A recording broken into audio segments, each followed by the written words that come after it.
And we are back with another episode with Photoshop CC, the complete guide.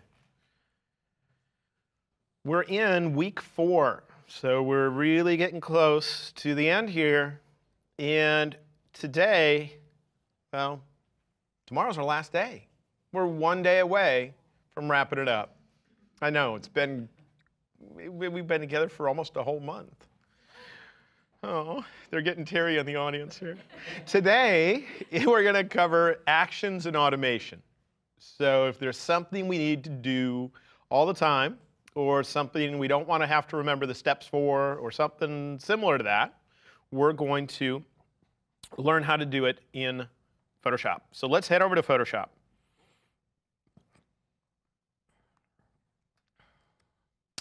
All right. There are certain things that I need to do a lot. And some of them might be pretty simple techniques I need to do, but if it's more than one step, if it's like 3 steps to get it done, I might want to automate it if I do it often enough. If it's something I do 10 times a day, it's probably worth automating. So that's what we're going to start off with as far as an example goes. When I used this image, I believe we were talking about advanced retouching. And what we had done is I came in here and selected these little white marks. And I think I might have used the magic wand tool to come in here and just click on a few of these little spots. I held shift and I clicked on them and I got them selected.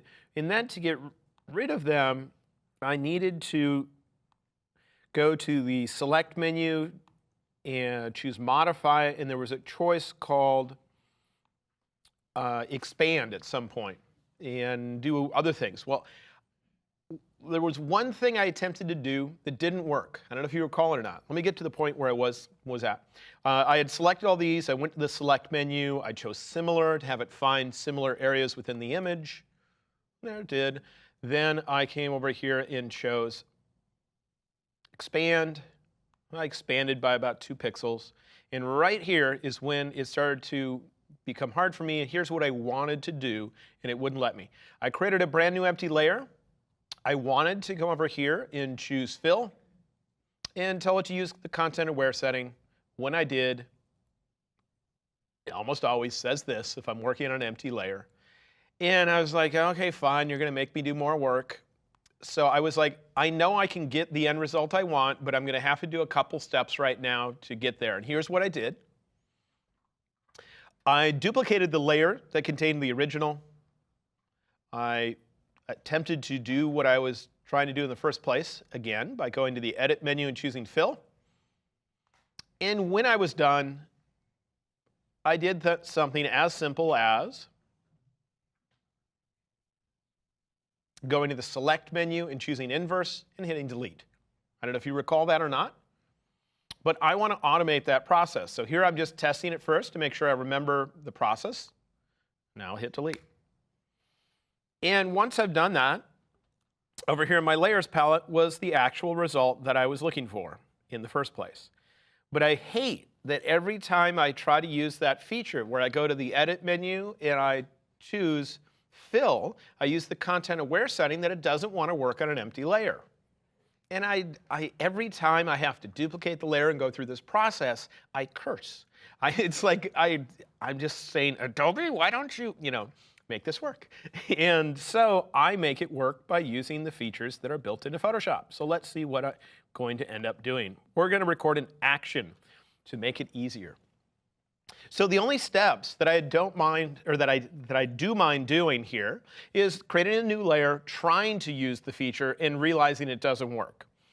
So let's replace that with an action. I'm going to go to the Window menu. I'm going to choose Actions, and this comes up. And in here, we're just going to have a folder called Default Actions. And there might be some fun ones to play with in there, but we're going to make our own. At the bottom of the Actions panel is a folder icon. I'm going to create a brand new folder, and I'm going to call this CLPSD Bootcamp, because PSD stands for Photoshop. It's the file extension for a Photoshop file, and those are all the actions we'll make during this bootcamp. we'll just store them in there. So usually I have a bunch of folders in here. I might have ones called retouching actions and other ones called color adjustment actions and so on. So let's record one. An action is simply going to remember what I do to my picture so it can do it over again. And at the bottom of the actions panel, I'm going to click on this little icon. Usually there's two different icons we'll be working with. One is the record button, and we'll be using that if we're already recording an action and we pause it, we want to start recording again. That's going to be turned on here in just a moment.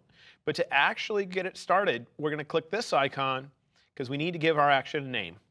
And I'm going to call this Content Aware Fill on Empty Layer. And it asked me what folder I'd like to put it in. Of course, it calls those folders a set, but it looks like a folder. It's got the icon of a folder. But that just makes sure I'm going to put it where I expect it to be. It's not going to be in with the defaults. It's in that new one we created. The stuff down below, we don't have to specify. If you want to put a color on it, you're welcome to. Then within the list, it can show up as a color. Some people like to organize their actions based on color. But when I click the record button, now notice that that icon I was pointing out before, it's pushed in. And that means I have to be very careful with what I do right now, because everything I do that has the potential of changing my image is going to be recorded. Now, there are some things that simply will not be recorded, and those are the things that don't have the potential of changing the look of my image. So right now, if I were to zoom in or zoom out of my picture like this, that's not being recorded because it doesn't affect the actual end result you get when you save the image. And therefore, it thinks it should be ignored. But anything that has the potential of changing it will. So what I'm going to do here is I'm going to drag the background layer to the new layer icon. And when I do, watch in the layers panel. Duplicate current layer. That's what it's going to tell me. So it just recorded that step. Then I'm going to go to the edit menu and choose fill. And I'm going to make sure it's set to content aware. And I'm going to click OK. And when I do, watch the actions panel. It'll take a minute for it to finish. But once it's done, oh, and this is one thing, just so you know, if you're watching the video, I wouldn't try to follow along. I would watch the video till the end and then go back and try to follow along, because otherwise actions are easy to get off on as far as mentally where you're at compared to what I'm doing. So I would, in general, try to just watch it through, and on your second watch through, practice anything. But you see here it says fill. But in here, these look like relatively generic names. Fill, duplicate current layer. Do you see a little triangle next to some of those? You can click that triangle and expand it to see more detail. So this is just telling me it's recording the fill command, but this is the parts it is recording that we're using the setting called content aware, and these are the other settings set up in there. When I go to duplicate current layer, you click the triangle and there's nothing that shows up because there's no more detail needed other than duplicate current layer. Right? Okay, then after I was done filling, I went to the select menu and I selected inverse to get the opposite. And so when I choose that, we're going to get a new step called inverse. And then finally, I hit the delete key, which I'll do, and it does that. And to finish, I deselected. Then at the bottom of my actions panel, I'm going to hit the stop button. I can hit stop. Now I'm done with the action. Now it's no longer paying attention to what I'm doing. And sometimes you stop the action when you're not actually done, because there's something you need to do that you don't want to be recorded as part of the action. You need to go open a different picture, and you don't want it to open that different picture every time you run the action. Or who knows, maybe something happens in the middle and you mess up. Well, then you stop recording the action. You could drag one of these steps to the trash can to say, oops, I didn't mean to do that. I chose the wrong command. And then after throwing away that last step, you could hit the record button again. And now it's starting to pay attention again. It's going to add to your action. So that's one problem with actions, is let's say I did screw up. if I came in here and I painted on my picture and I went, oh man, I didn't mean to do that. Well, if I go to the Edit menu and choose Undo, Undo is not recorded in your action. An undo will not remove a step from your action. So that means you should practice whatever process you plan to record an action. Just make sure you practice it once right beforehand. That's why I did.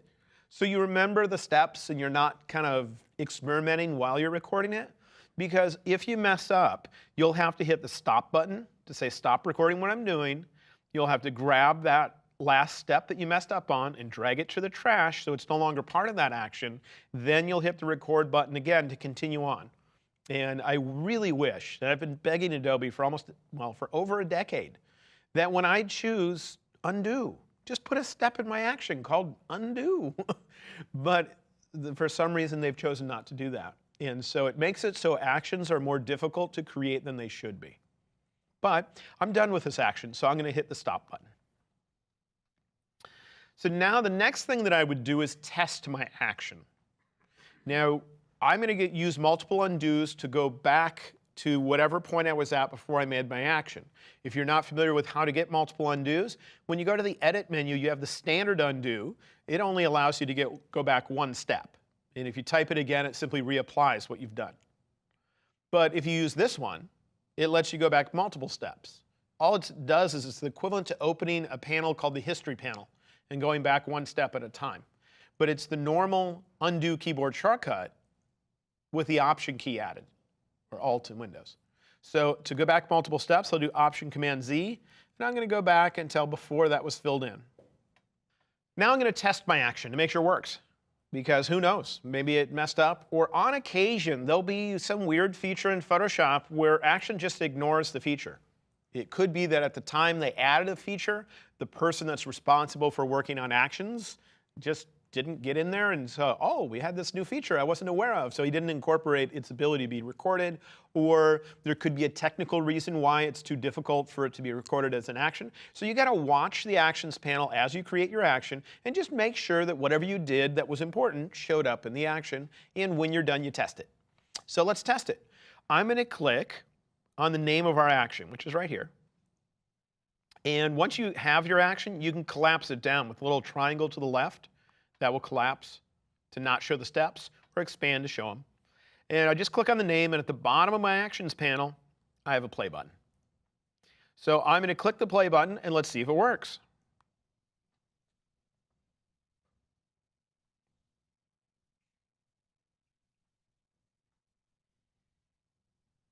This is a high-res image, and there's a whole bunch of those spots, so it takes it a while to do it. But I'm going to watch in my Layers panel when I'm done, and notice that, yep, it did work, because that's what I wanted. I wanted only the areas where it did the retouching to be on this layer, and I wanted the rest of the layer to be empty. As if I created a new layer before I went to the Edit menu and chose Fill, and it just worked without giving me that warning. And so now I have a replacement for that time when I have an area selected and I know I'm about to be annoyed when I try to create a new layer and fill it. Instead, I simply click on the name of this action and I hit the play button. And it does the work for me to give me the end result I want. So let's make a bunch of more actions. And in the process of making actions, we'll learn that my ideal end result is to make sure that my actions are compatible with almost any image I might use them on. It's very easy to make an action that won't work on some images. And so let's see how that might be the case. For instance, with this image, what I would like to do is make the image less colorful on the edges, out on the edges of the image. Okay? So let's first go through the steps, because usually I practice first. I'm going to use the Marquee tool to make a selection. And I'm just going to go a little bit inside from the corner of the image, and I'm going to drag down to about there. Then I want that selection to fade out, to have a soft edge on it. So I'll go to the Select menu and choose Select and Mask. And that's where we had a slider called Feather. And what's nice is I have a preview, so that's the only reason I'm in Select and Mask. There's so many settings in here, I don't need all those settings, I only need that one. Now, if you have an older version of Photoshop, remember Select and Mask is from the brand new version that was just announced. You would have a choice that's instead called Refine Edge. And you'd find the same slider called Selection, or it's called Feather. And you might not get the same preview I'm getting where it fades out like this, because you might have a different setting up here where we have previews. Most of the time I have it set to a red overlay. But the only thing that's important is I went in here and I moved the feather slider up so that this fades out. And the only reason I used that command instead of the one called select modify feather is there's a preview. Whereas the select modify feather is another way of feathering the edge, but there's no preview, so it's hard to figure out what number to type in. So anyway, I got this selected. Now that has the middle part of the image selected, and that's not the part I want to change. I want to change the outer edge. So I'll next go to the select menu and choose inverse. Then I'm going to create an adjustment layer. That adjustment layer is called hue and saturation, or I could use the one called vibrance. They both have sliders for saturation. Might as well use vibrance. And I could either bring the saturation slider down, or I could bring the vibrance slider down. Both of them will make the image less colorful. And those are the steps that I want to record as an action, because I don't want to have to do that all the time. It's going to make the edges of my image less colorful so that your attention will be drawn to the more colorful center of the image. So now let's go through that process and record it as an action and make sure that action is compatible with just about any image I might use. So I'll throw away the adjustment layer, and we're going to start all over again. I open my Actions panel. If you don't have your Actions panel open, you can go to the Window menu to find your actions. And I'm going to click on the icon to create a new action. And I'm going to call this Desaturate Photo Edge. Record. And now I got to be very careful because everything I do is being recorded. That's why it's nice to be practiced. I'm going to start with the selection tool. Again, I'll click this far in, make my selection. I'll go again to Select and Mask, which is called Refine Edge if you're in the old version.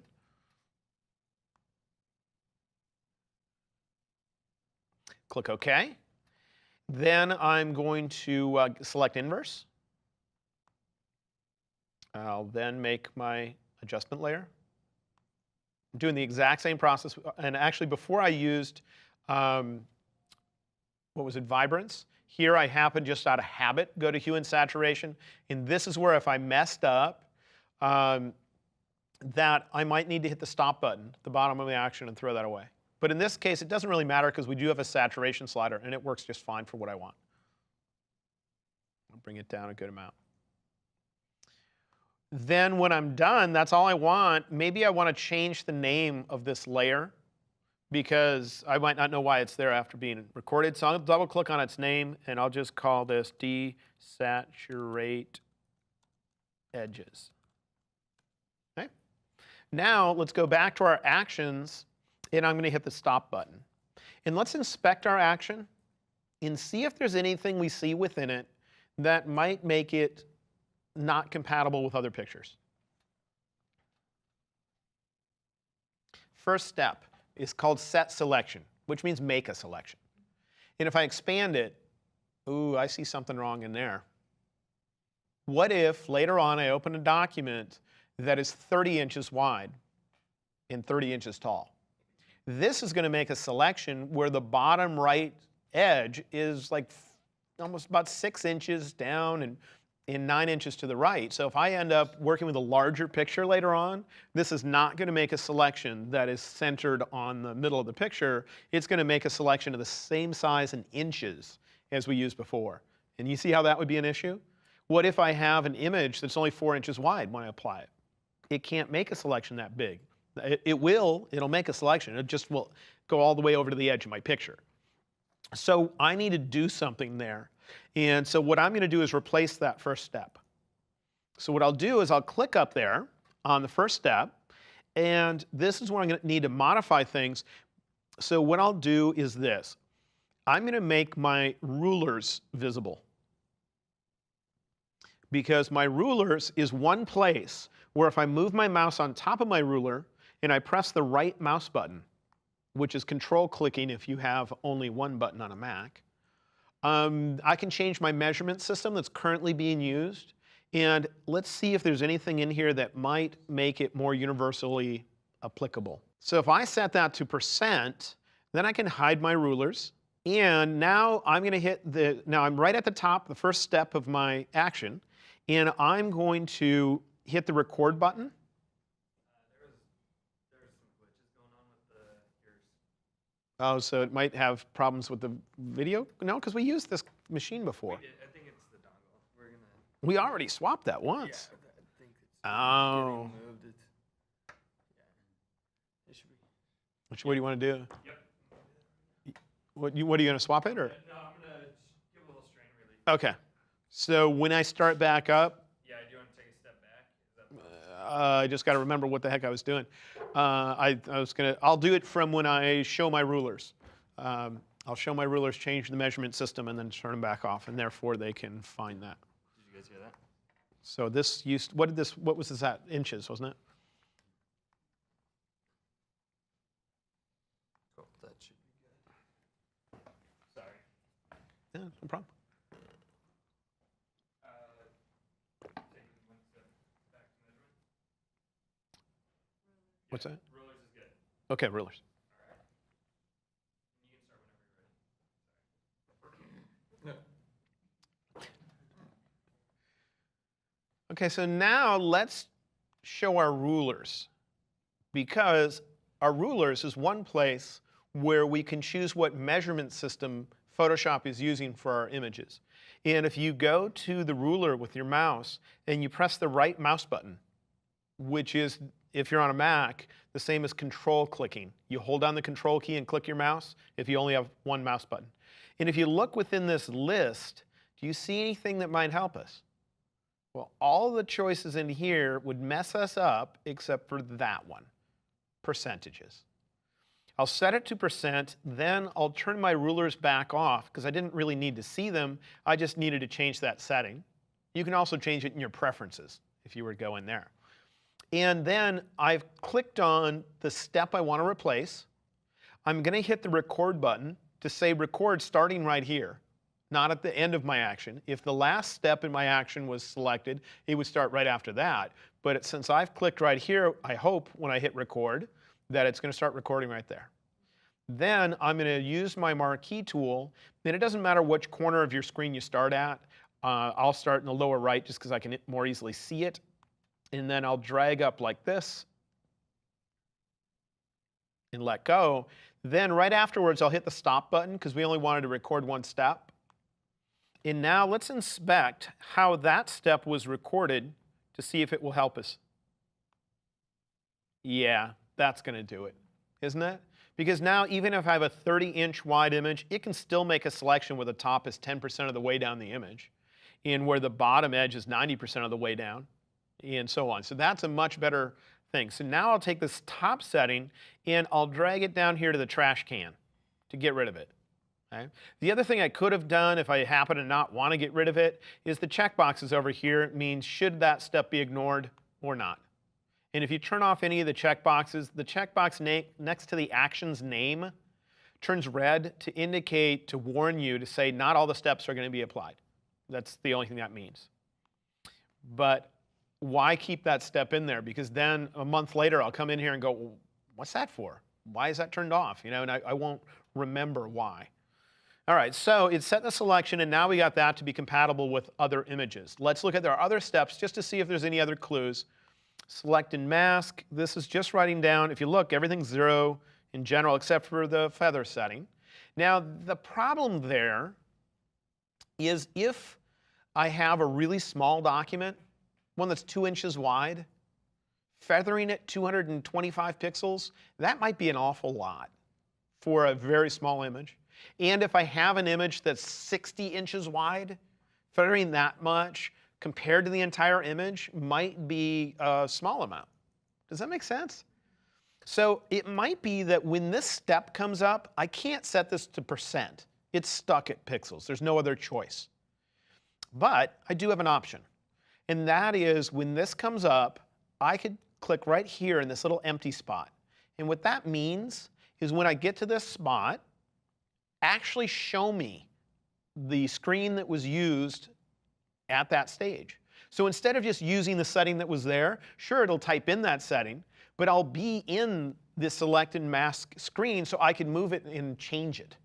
So it would be appropriate for my image before I click OK and it continues on with my action.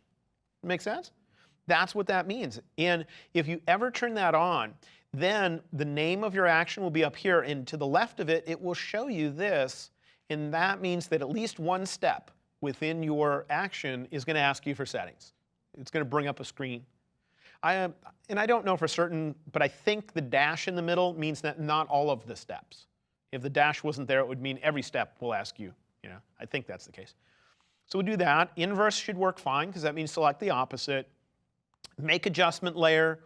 That's fine. This is where if I really wanted to use vibrance instead of hue and saturation, I could click on this step, hit record right now, do a vibrance adjustment layer, hit stop, and then throw this away. Just like we did with that other step above. But I'm going to leave that because it's equivalent. Set current adjustment layer. This is just saying what was in the adjustment layer. So this made the adjustment layer, then this made the adjustment within it. And that should be fine. You don't usually have to read everything. If they're set to 0 or normal, you're fine. Then here it says select RGB channel without make visible. I actually am not certain what that was. What did I do right after I did my adjustment layer? I think what I might have done is like click on the layer or something. I actually don't recall. And down here it says current. Oh, what I did is I double clicked on the layer. And when I double clicked on the layer is when I changed its name, and it says current layer, name, desaturate. So it changed the name of the layer. So I think this was my very first click. When I clicked over here, it just happened to record that as a step. So I think we're OK. Now, it's best to test it. If you weren't sure, then what I would do is first revert this image back to its original. If you go to the File menu and choose Revert, you're going to get the version of the picture that's been saved on the hard drive, like the original. And let's just apply our action. I'll come over here, click on the name of our action, hit play. See how it brought up, asked me for the settings? So if I had a 30-inch wide image, this would probably look like a small amount of feathering compared to the entirety of the image. And I could come over here and change it. It's actually just nice being able to choose it at the time that you're doing it, because each image might need something slightly different. Click OK, and it just continues on with the action and finishes it. If it ever says your scratch disk is almost full, just so you know, there's two different wordings you'll find. One is your operating system telling you your hard disk is almost full. The other one is Photoshop complaining and saying your scratch disk is full. Similar messages, similar meanings. Photoshop, when it needs extra memory, more memory than is what is installed in your computer, which will usually happen when you have a really complex document with lots of layers, it's going to use part of your hard drive as a substitute for real memory that it wishes was installed in your computer. And when it does that, it calls your hard drive the scratch disk. And when you quit Photoshop, that area of your hard drive it was using as a substitute for real kind of memory gets freed up again when you quit Photoshop. But if your hard drive completely fills, Photoshop can't write to that file anymore, and that's when it says your scratch disk is full. Okay? So now, can you tell that the edge of my photograph is less colorful than the center?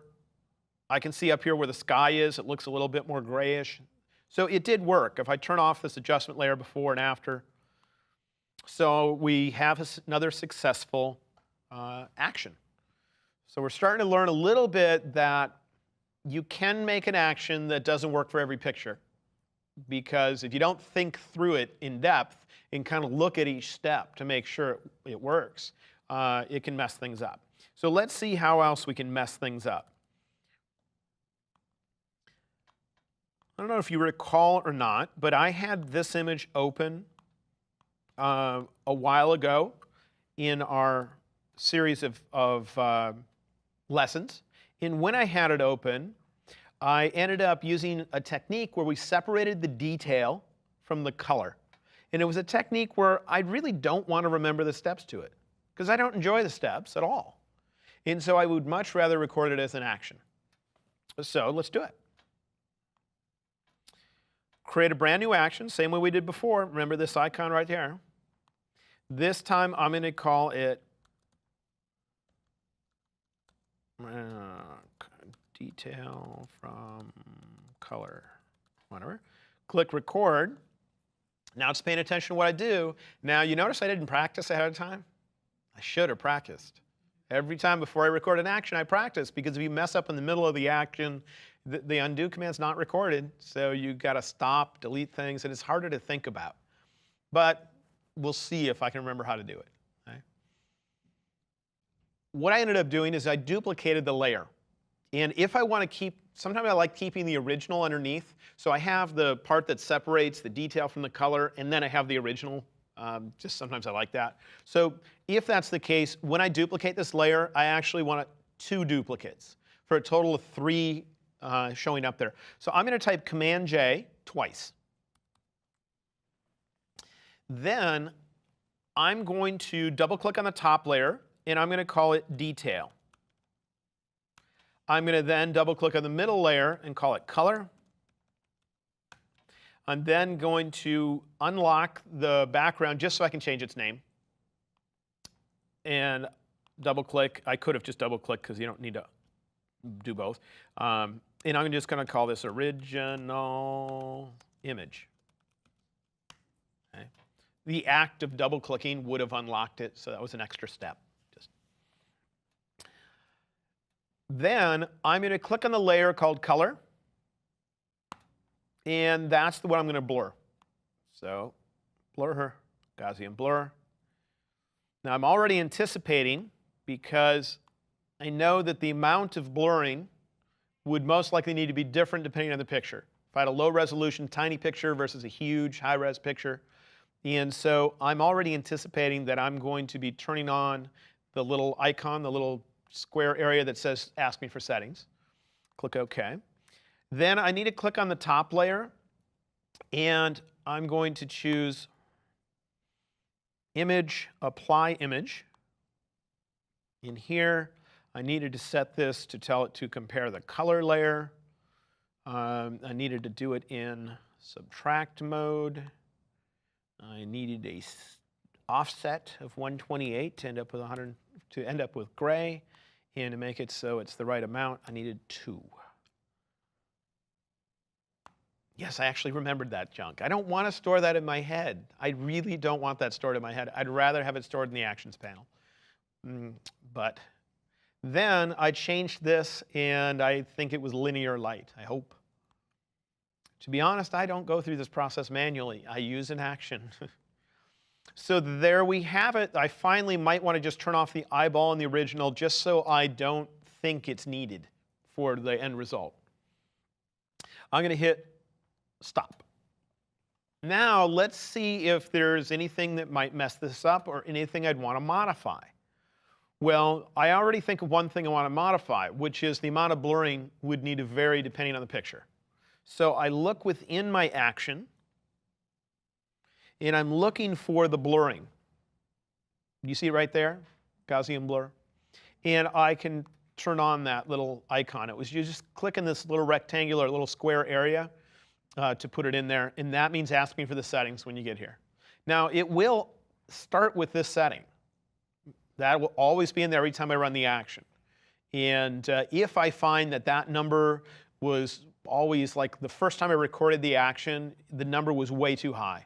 I was working on somebody else's file that it was a mega resolution picture made with a camera that I can't afford. You know, it's an absurd camera. And I used the setting for theirs because the detail was so refined that I needed a high number. And now when I apply it on my images, I have a much lower resolution camera, and that number is always too high. Well, you can do this. If I come in here and double click on that step within my Actions panel, I'm going to double click on Gaussian blur. It will bring up that command. And I can change the setting that I have in there. and click OK, and you'll see the action is updated.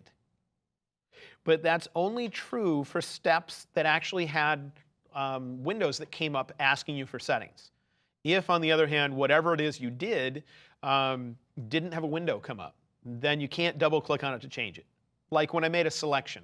I can't double click on that and tell it to be 10% over and 90% on the other side. I'd have to redraw the selection to get it to record. So anyway, I didn't really need 50 in there, so let me double click and get that back down. And when you double click on a step, it's just going to apply that to your picture. So know that now you're just going to have a blurry picture sitting there, meaning that you'll have to choose undo if you didn't really want that on this picture, but you wanted the change in your action. All right, let's look through the rest. Layer via copy, layer via copy. That should work because it's just a straight up thing. Set current layer. Okay, I'm naming the current layer to a choice called detail. That's when the top layer was active. That's the layer that was active at the moment I was done duplicating them. That should work fine. Here, set select layer. That's when I clicked on the middle layer and made it active instead of the top one. But look at the way it's recorded. It says select layer, and it has the name of the layer sitting there, layer 1. Well, that layer is only going to be called layer 1 if I don't already have a layer called layer 1 in my document. If I type Command J, and I've already done that in the past, this might be called layer 6 or something else. So that could make it so this particular action is not compatible with every image. Because if there's already a layer called layer 1 and I'm typing Command J on something else, Command J is going to create a new layer with a different name on it. Does that make any sense? So I have to think about, is there a way I could replace that step with something else that is more universal? So I think back to what was I doing at the time? Well, I had just duplicated these layers. I was on the top layer. I had already double-clicked and changed its name to the word detail. That's the last step that's in here. See, detail. And the next thing that I had done is I clicked there and switched the layer. This layer used to be called layer 1. I double-clicked on it and changed its name. Well, somehow I need to figure out how to change layers without clicking, like I am right now with my keyboard. I'm going to replace this step. Here's what I'll do. I'll hit record. First, I'm going to practice. Okay. I'm going to hit record. Then I'm going to hold down the Option key, which is Alt in Windows. And I'm going to press the left bracket key. You know, the square bracket? The left one. There. And then I'm going to hit the stop button to stop recording. And let's see if that's any different. Select backward layer. I don't like the wording. It just means, it should say select underlying layer, you know, but backward sounds weird. It thinks of it as forward or backward, going up or down. So let's see, is there a choice about a backward layer? Let me find out. No, step back or arrange backward, no. You can go to the help menu to search for commands in your menu commands. So if you're not sure, let's see if there's one called select. I don't see it. But I just know if it is a keyboard shortcut. There's a chance it only works as a keyboard shortcut. It's the same keyboard shortcut I used earlier when, in a different session, when I showed you how to do a slideshow within Photoshop. And we ended up needing a stack of layers, and we had one layer active and only that layer visible. And I used those same keyboard shortcuts to cycle the layers and have a slideshow. Well, if you make a lot of actions, it's a keyboard shortcut you might want to have written down somewhere. And that is to hold down the Option key and use the brackets to go to select the layer above or below. And so now I'm going to drag that one called layer 1 to the trash. So now that should make it more universally compatible. Because if I type Command J twice, I have 2 new duplicates. And it says select backward layer. That means the one underneath. It doesn't matter what it's called. So it'll work regardless. All right, then set current layer. We change the name to color. Then here it says set background. Set background. Well, what if I'm not working on a layer called background? What if when I clicked, because what I was doing next is I came down here to the layer below, which used to be called background. I changed its name to original image, and I turned off its eyeball. Well, here it says select the background layer. What if I'm working in a file that simply has no background and I decide to apply this action? Well, it's going to complain when it hits this. It'll say, can't do that, can't find the background layer. So all I was trying to do is right before that, I was on the middle layer. I called that layer detail. And I just wanted to grab the layer directly below. So don't I just need to have the exact same thing as what we had right here where it says select background layer, or backward? So what I can do here is just, if I want to, I could record that separately, or I can grab this step and drag it. If you drag it like this, you could move it down there and change the order of the steps. And if you hold down the Option key, you'll drag a copy. So it's, might as well do that. And then I'll just throw away the other step. Now it says it's going to set the current layer to the name called original image. And as long as it says current layer and not background image or the name, the previous name of the layer, that'll work. And then here now we're saying select the layer called color. That's fine, because the layer called color was created during this action and was named that specifically by this action, so that I know there's going to be a layer called color every time this action is applied, because that's one of the previous steps. Got to be careful with what you name some of them, though, if they're common names for layers. Because if you're working on a complex document, when you decide to apply this action, there might be another layer with that name already. So just be careful with what you name them. You know, think through it a tiny bit. Okay, then we got Gaussian blur. We already got it, so it's going to ask us for the settings. Down here it says select the layer called detail. That layer was created during this action and named during this action, so we know it's going to exist. So that's okay. Apply image. And here it says we're going to use the layer called color, which we named within this action, so we know it's going to exist. It's not like it's saying background or something else that might not exist. Using subtract, that should all work. Set that current layer to linear light. That's going to set the top layer to linear light. Then this says hide a layer that's called original image. And as long as that layer was named as part of this action, we know it will be called that when the action's being applied. So I think we got this to be compatible with other images. Right? But you see how it's useful to think through it? And it makes it so actions aren't for everybody, because you need to be the kind of person that's dedicated enough to invest this time in order to automate that.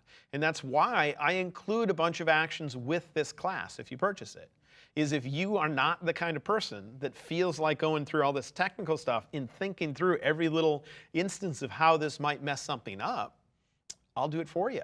And you get the actions with the class. Right? So this is one of the actions that you get with the class. So let's just test it. I'm going to revert this image back to the original. I'm going to click on the name of our action, and I'm going to hit play. It's bringing up the blur dialog. Remember, we had to blur it to get away with the detail. I'll click OK. It continues. And yeah, it looks like it worked. We have our detail layer. You can see that it's just the detail. It's in linear light. We've got the color there. Original image turned off. Great. But if I give this action to a friend, and I can do that. I can save my actions by going to the side menu over here, and there's a choice called Save Actions. The only thing is you can't save an individual action. You have to save an entire folder. So just click on the name of the folder, then this won't be grayed out. But if I'm going to send that to a friend, they might not know what to do when it asks you to blur. So wouldn't it be nice if we could put some instructions in? Let's do that. Let's think about where would I want the instructions to show up. I want them to show up right before the step called Gaussian blur, so right after that. Well, let's go to the side menu of the Actions panel, and we got a bunch of things in there, one of which is called Insert Stop. If I choose Insert Stop, I don't know why it's not called Insert Message, or because that's what you do. I can say,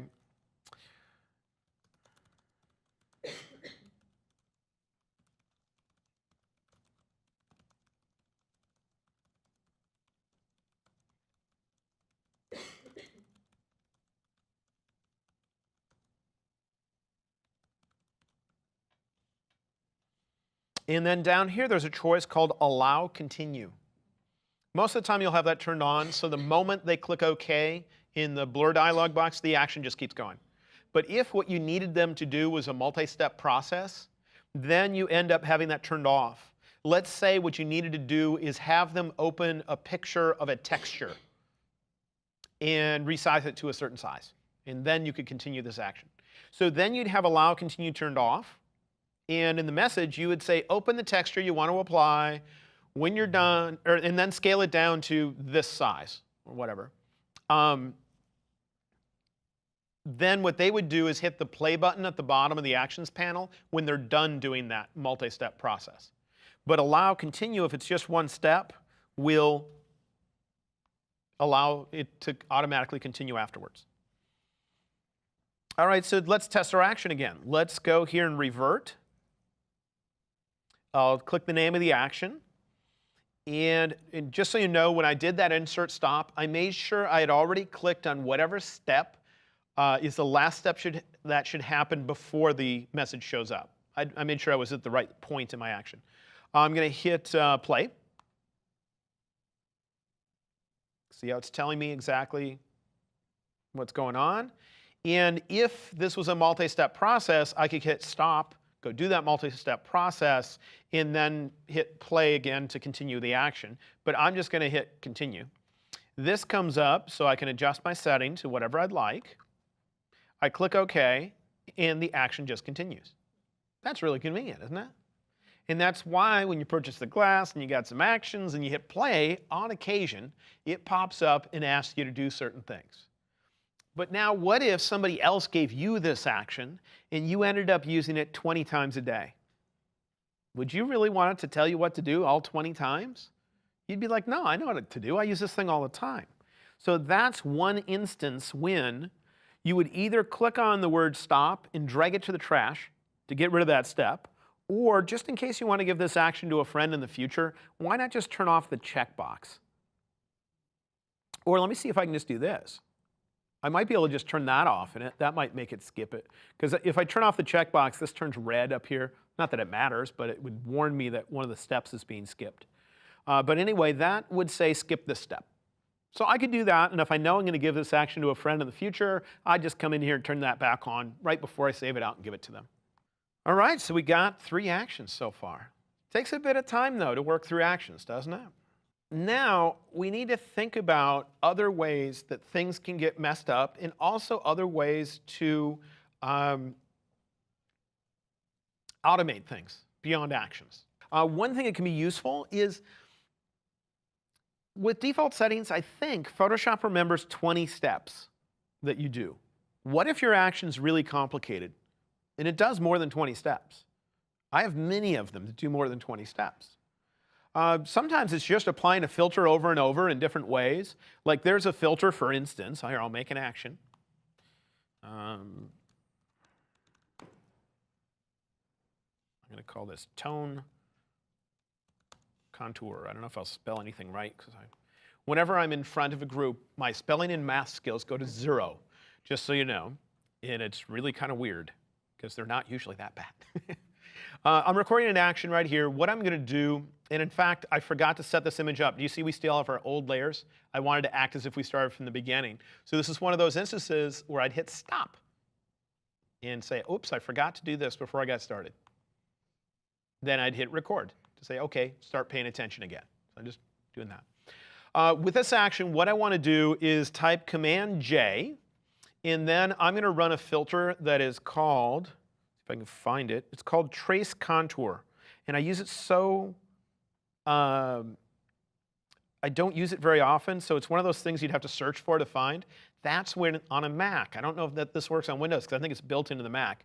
Under the Help menu, there's a choice called Search, and I'm going to type in Trace and say, where is it? Oh, there it is. It'll tell me. That's really convenient, especially with filters. But I think that's a Mac-specific thing for that. But I'm going to do Filter, Stylize, Trace Contour. What Trace Contour does is it traces the edge of a particular brightness level, where, let's say it's going to trace around the edge of everything that's 20% gray, or 30% gray, or something else. But anyway, I'm going to do this, click OK. Then I'm going to go back to the original image, but I'm going to do it by getting the layer underneath, not by clicking on the name. And then I'm going to duplicate it again, and I'm going to apply the filter. And I'm just going to do this a few times, but oftentimes I will do this more like 40 times. And what I can end up with is, do you know what a topo map looks like? A map that describes the 3D quality of land? I can get something that looks similar to that, but for brightness levels, where it's like putting circles around all the various brightness levels across my picture. What I do need to do in the end, though, is change the blending mode of each one of these to multiply. And I should have done the first one, but I'll fix that later. And I'm just going to do this process over again. I'll grab the layer that's underneath, type Command-J, and apply that filter again. This is not something that I would ever want to do like I am right now, where it's a manual process. And then I'll set the blending mode to multiply. I'll select the layer that's underneath again using my keyboard, type Command-J, and I will do it one more time.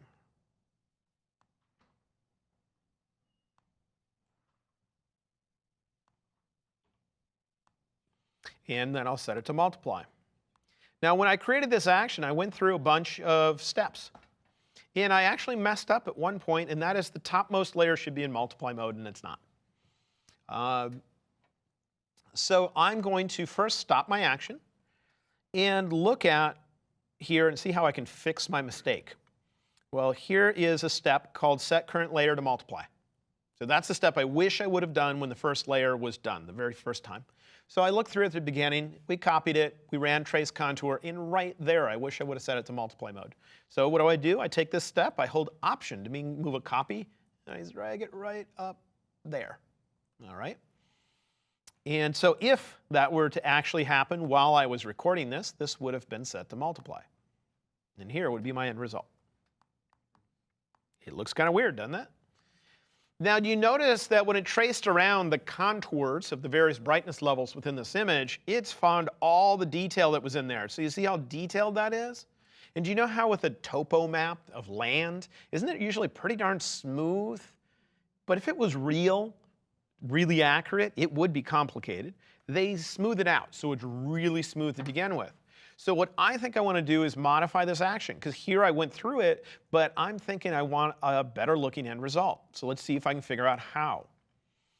I'm going to click on the bottom layer, and I'm going to put a new step at the beginning of my action. That new step is going to be applying a filter that smooths things out. I'll choose Filter.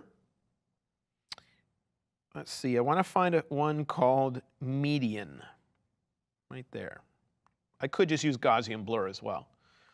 But median will smooth things out. I'll do that. That's what I'm thinking of using. Now I'm going to choose undo because I wasn't recording. I'll hit the record button. I'll choose filter, noise, median. Click OK. I'll hit the stop button. And I want that to be happening at near the beginning of my action. So I drag it to the top. Now, the only problem with that is it's going to give me a smoother end result. Let's find out. I'll choose Revert. And we'll play this action back. Hopefully I'm right. And do you see how the contours are smoother? They're not all detailed. But the problem is my picture is all blurry. I wish I would have done that to a duplicate, and when I was all done, it would turn off the duplicate. I didn't. So I'm like, how can I modify my action? So do you see why you want to practice ahead of time? Because this is not the time to experiment. The time to experiment is when you're practicing. And make it so if every single time you practice, it seems like you're always going in a slightly different direction. Keep practicing it until you have a consistent flow and you've made sure that that's the way to get to your end result. Because now for me to get what I want, it's really a pain. So I'm going to revert and I'm going to try to fix this. Let's see, what would I do? Well, I'm going to come in here and hit record. What I would have done if I wanted a sharp image is I would have typed in Command-J to duplicate the layer. And that's the one I would have had it apply the median to. Therefore, the original would still be there. For now, I'm going to switch to the layer that's below and change its name to say the original unblurred image. Some unique name that won't be otherwise in a document. Then I'm going to use my keyboard to switch back to the layer above. Okay, I just had to do all that junk to fix this. And I still need to move the median so it happens right after that. Do you see how this is a pain in the butt? And I doubt anybody's following exactly what I'm doing because your mind is not completely where mine was. So this is why you really need to practice before you ever record an action. Get it down where you got every step down, where every time you could do it consistently. Then go for making an action. And when you make the action, I usually would have the actions panel open, and I would just glance over anytime I did something important to make sure the step I was expecting shows up. Now let's see if that worked. The one step I didn't do is at the very, very end, turning off the blurred layer, but let's find out. I'll hit play.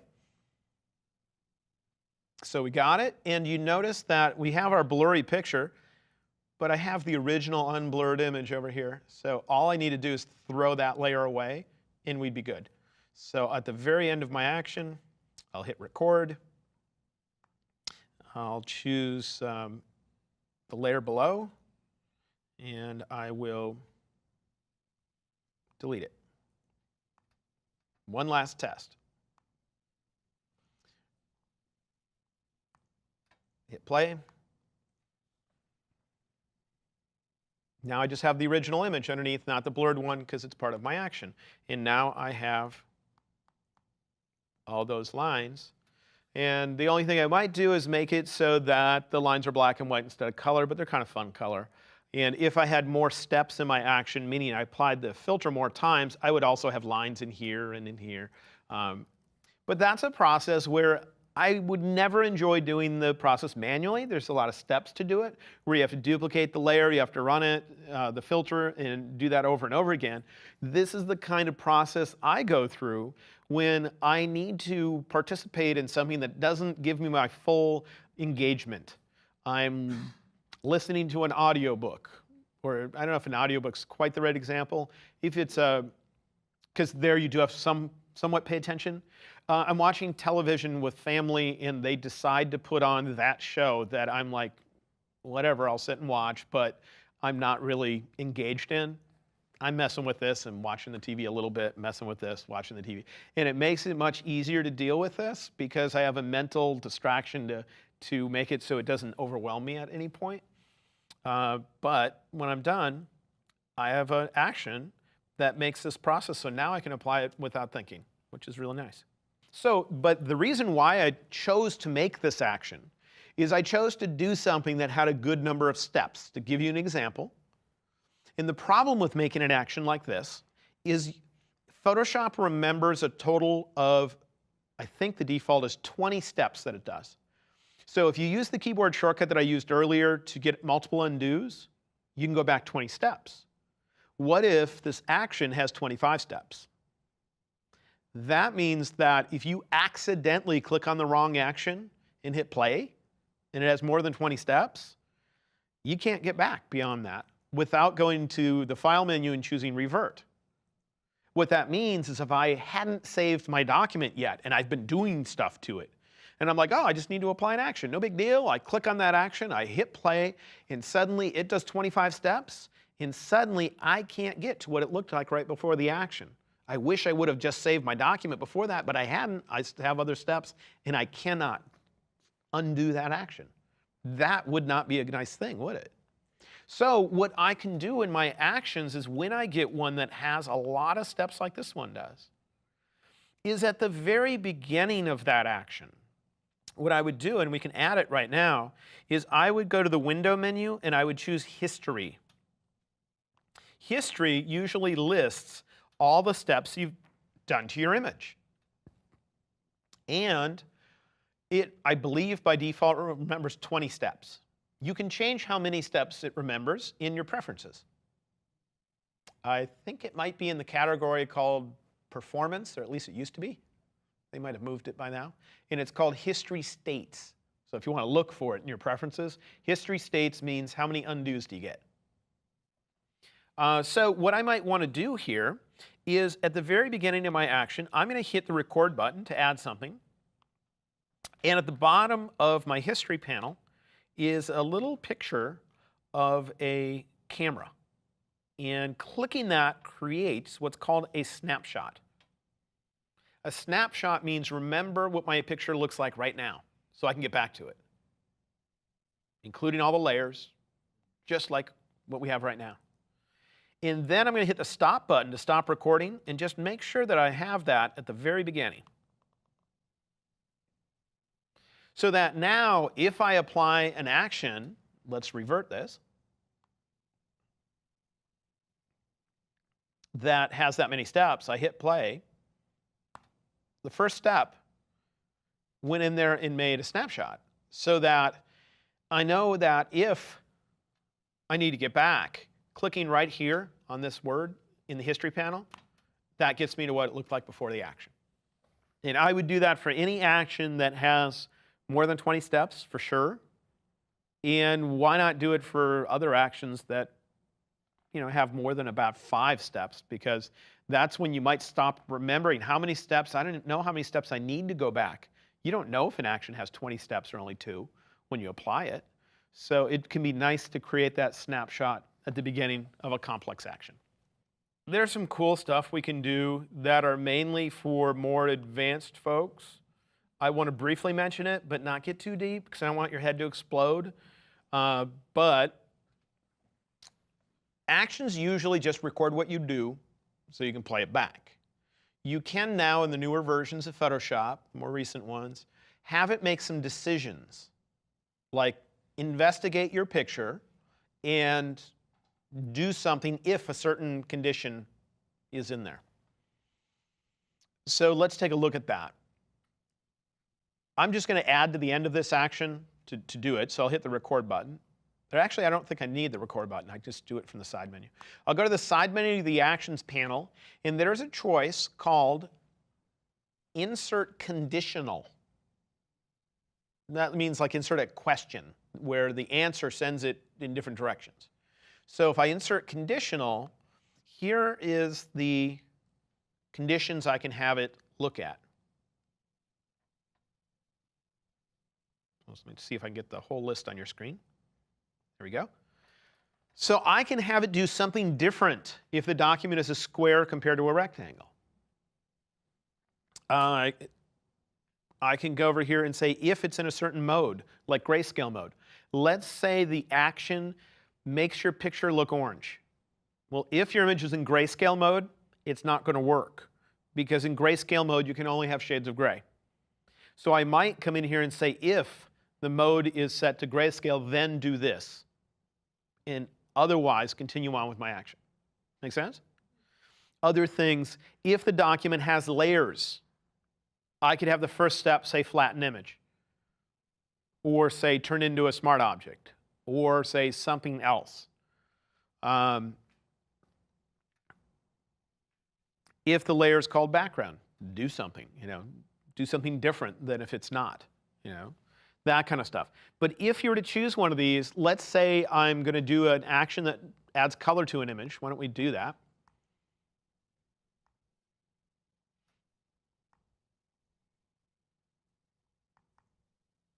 I'm going to act as if this is a black and white picture, and I'll do that by doing an adjustment called black and white. Click OK. And I want this to look like a wildly vivid sunset image of some sort. I don't know that it's the best image for it, but I just opened it. I'm going to make an action for this. I'm going to call it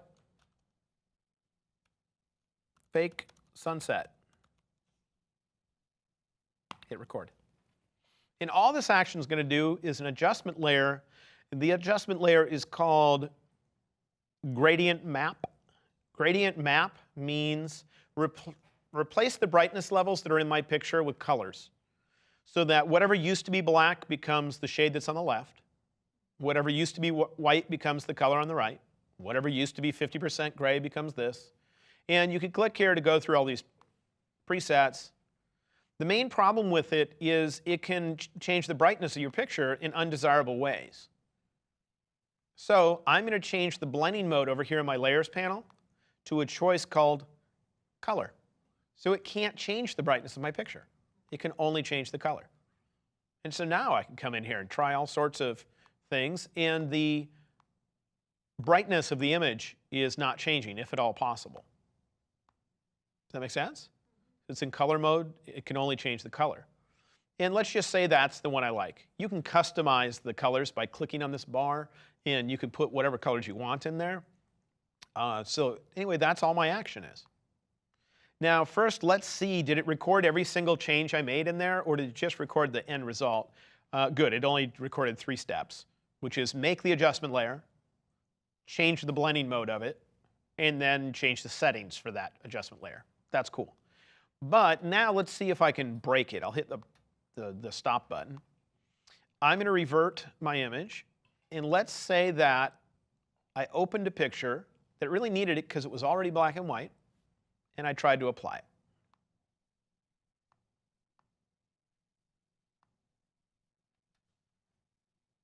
It says, hey, it's not available. Stop. What's the set command? Well, you see which step it stopped at? It's highlighted. It says, oh, I can't change a mode to a mode called color when I'm in grayscale mode, because that's what this picture's in. So at the very near the beginning of this, what I could do is go to the side menu and say insert a conditional. There's also some other command. I'd actually have to look for it because it's been so long since I used it. Take me just a moment. I think it might be under scripts. There is a command somewhere which is mainly used for creating actions. Right here, conditional mode change is a thing that you would never use manually by choosing the menu like this, but you would use it in an action. And what conditional mode change does is says if the source mode is grayscale, or one of these other modes that this action might not work in, which would be all those modes it might not work in, then what should it do about it? Well, bring it to RGB mode. That's what this is. This is mainly here for when you're making actions. I could put that at the beginning of my action. And the way I got to it, file, automate. There it is, conditional mode change. So sometimes you need to slip little things like that in there. Otherwise, the other way I could do it is I come over here and say, insert a conditional. And for the conditional, I say if this image is in grayscale, because I know it's not going to work, and I'm probably going to want to apply this to a lot of grayscale images. Then here, though, it needs me to tell it to play another action. These are the names of the actions that are in the same folder as the one that I'm currently working on. And I don't currently have one set up to handle this. I'd have to make one. The only thing that action would contain is me changing the mode of the picture to RGB mode. That's it. And so I would have this set to an action that is converting an image to RGB mode.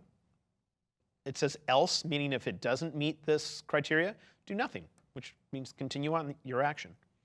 But it doesn't make sense to put that in as a step in this particular case because of the other menu command I showed you a minute ago. I'd use it instead. So Ben, if we have this version of Photoshop and we're using recording action with a refined edge, and then we upgrade later, is it going to be compatible with the select mask? That's an excellent question, because that happens very frequently. Is people create actions using one version of Photoshop, they upgrade, and suddenly Adobe, for some reason, has changed a feature. And so it would be difficult or impossible to record that action again because those features aren't in there. And that's why a lot of the features in Photoshop, like for instance, if you choose image adjustments, brightness and contrast, have a little checkbox like this one called Use Legacy. And the legacy was not as good of a version of this particular feature, but it might be used in actions.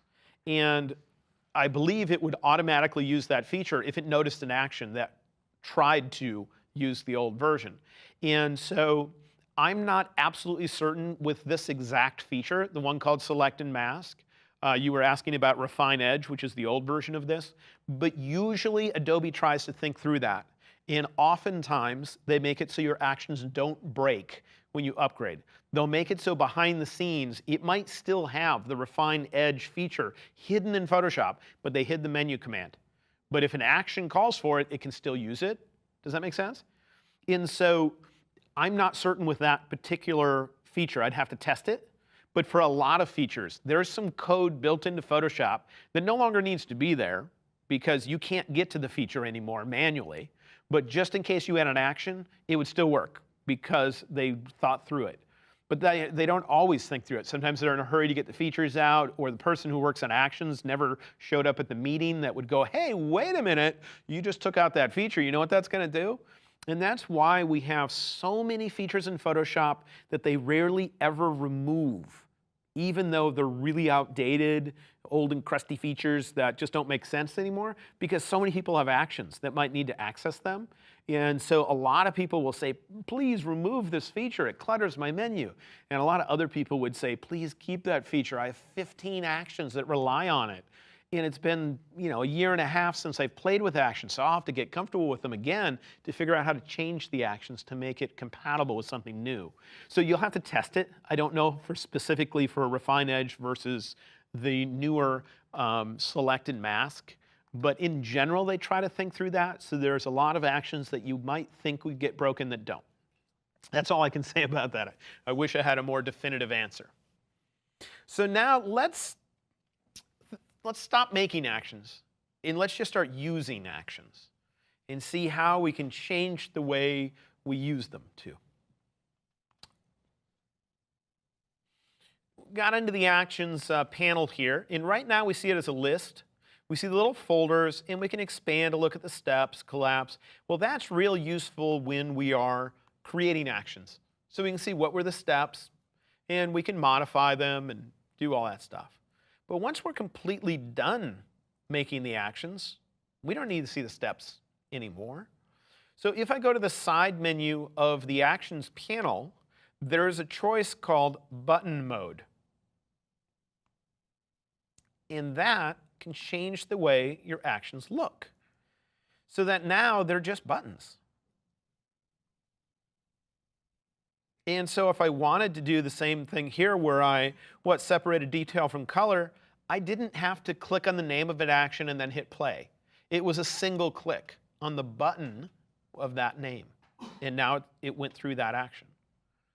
Or if I revert, if I wanted to do that contour kind of effect, I just click on the word tone contour. It's not a multi-step process anymore. It's just one click.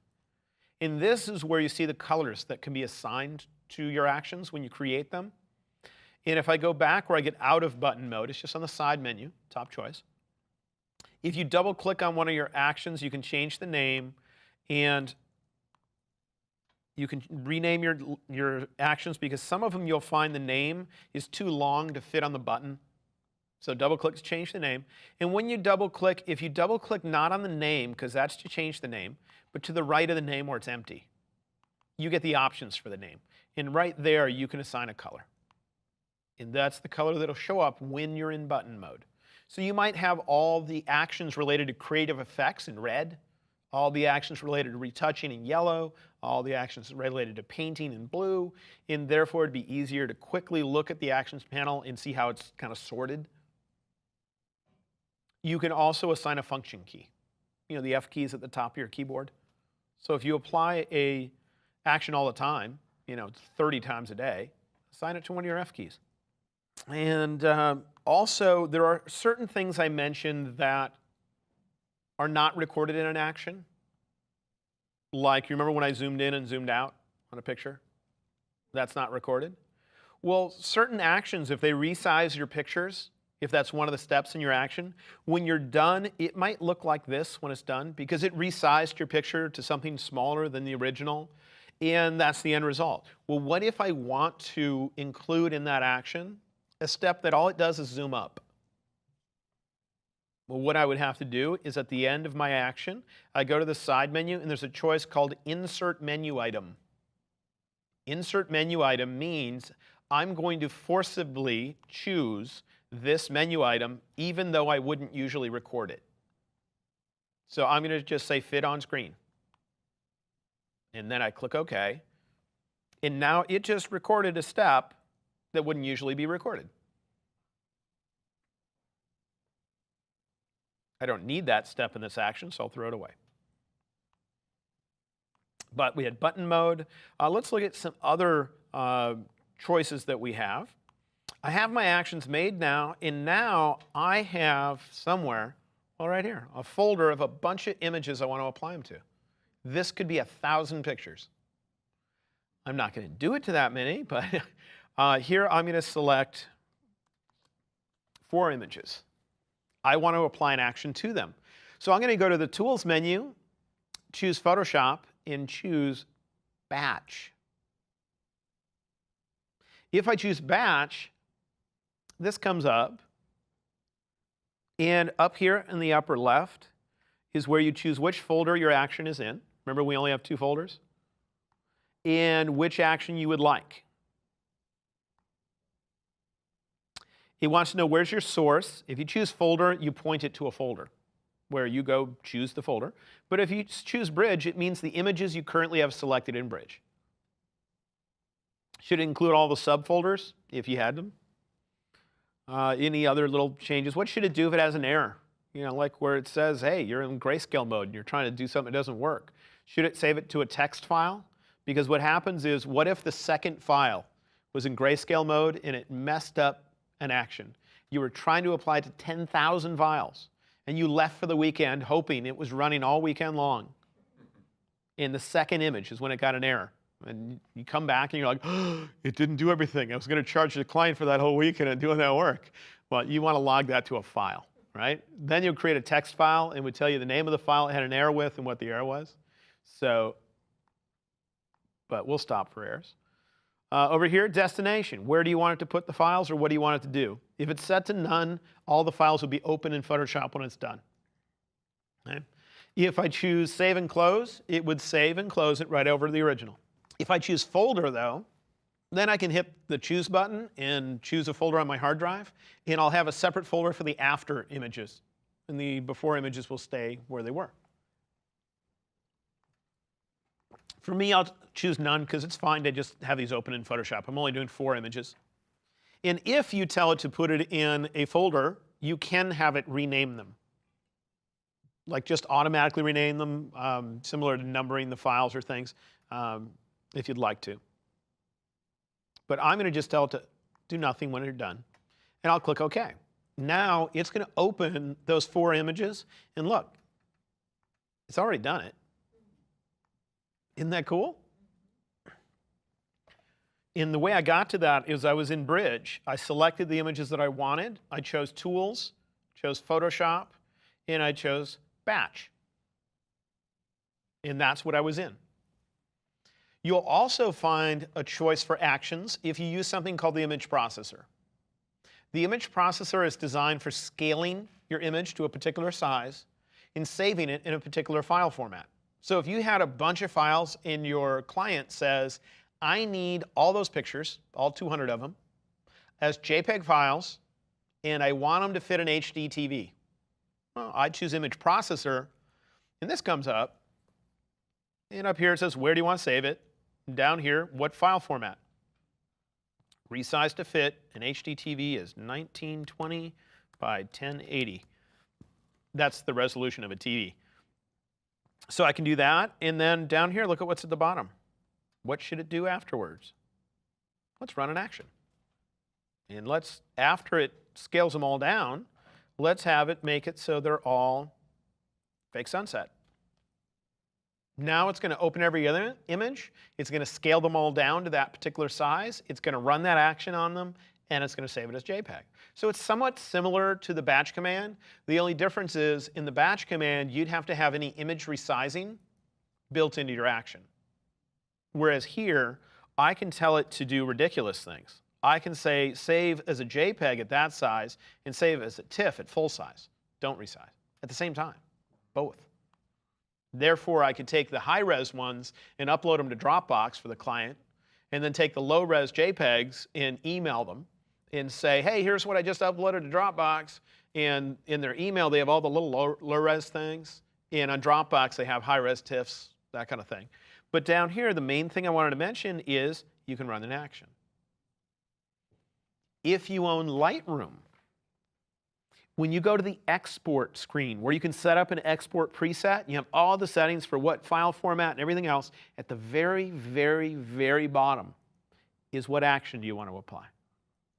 That means when you tell something from Lightroom that you want to export, part of your export preset can be when you're done exporting this, open it in Photoshop, run an action on it. That's pretty cool. Other ways of doing automation are mainly presets. You know, a tool can have a preset, just so you know, if you go to the window menu, there is a choice called tool presets. And you can save the current settings for the tool you're currently using. The Move tool doesn't have any settings, so. And you can save it as a preset in here. You could call that automation. I don't completely call it automation, but it's convenient. There are a couple other areas where you can somewhat speed things up, but the main one is actions. File, automate, create droplet. It's not often I need to use a droplet, but let's see if they work, because they broke it one time. We'll see if it still works. Create droplet. And I will say, this is the batch command. You know, the same one we were in a minute ago? But it's going to be saved as a little file on my hard drive. It does require Photoshop to run, but I'm going to say save droplet in, and I'll say on my desktop, and I'll call this fake sunset, or if you're more sophisticated, faux sunset. I'll hit save, and then I just need to tell it which action, and should it do it to subfolders? If I drag an entire folder that has folders within it, sure, do subfolders. And should it do anything else? Should it stop for errors? I'm going to say no, log it as now. You'd have to tell it where to save the file. I don't. The destination, what should it do when it's done? Careful if you choose save and close. That means literally save and close over the original. That's tough. I'm going to choose this. I'll hit the choose button, and the only thing is if this folder is not there at the time you run the action, I'd have to test to see will it create the folder from scratch. I'm not certain. I'll just say put them on my desktop. Okay?